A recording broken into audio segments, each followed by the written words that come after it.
ខាងអ្នកណាបងស្រែកច្រៀងដេញនាងយំដេញស្រីយំខាងនឹងខ្ញុំឬខាងអ្នកណាឬសប្បាយព្រោះយើងបានជួបគ្នាឬយ៉ាងណាសូមជីវ៉ាស្រដីឬសំបងជាអ្នកចម្រៀងរឿងមួយនាងស្រណោភ្លៀងកណ្ដាលរាត្រីឬសំបងជាអ្នកចម្រៀងរឿងមួយនាង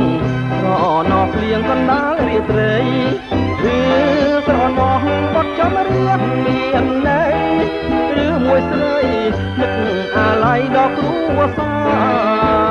រឈប់យំទៅពើឲ្យបងច្រៀងអើយបងច្រៀង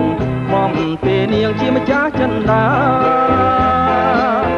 ឈប់យំទៅពើឲ្យបងច្រៀងអើយបងច្រៀងបំពេលនាងជាម្ចាស់ចិន្តាណែមកស្មោះលុត្រាអសង្ខាសូមសង្ខារៀមរាដងដៃ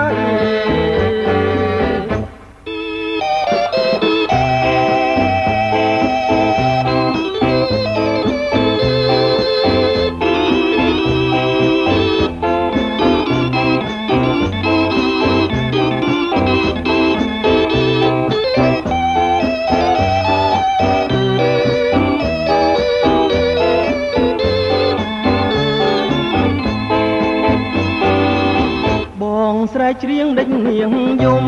ដេញស្រីយំខាងនឹងខ្ញុំឬខាងអ្នកណាបងស្រែកច្រៀងដេញនាងយំដេញស្រីយំខាងនឹងខ្ញុំឬខាងអ្នកណាឬសប្បាយព្រោះយើងបានជួបគ្នាឬយ៉ាងណាសូមជីវ៉ាស្រដីឬសំបងជាអ្នកចម្រៀងរឿងមួយនាងស្រណោភ្លៀងកណ្ដាលរាត្រីឬសំបងជាអ្នកចម្រៀងរឿងមួយនាងស្រណោភ្លៀងកណ្ដាលរាត្រីឬស្រណោបត់ចម្រៀងមានន័យឬមួយស្រីនឹងអាល័យដល់គ្រួសារឈប់យំទៅពើឲ្យបងច្រៀងអើយបងច្រៀងបំពេលនាងជាម្ចាស់ចិន្តា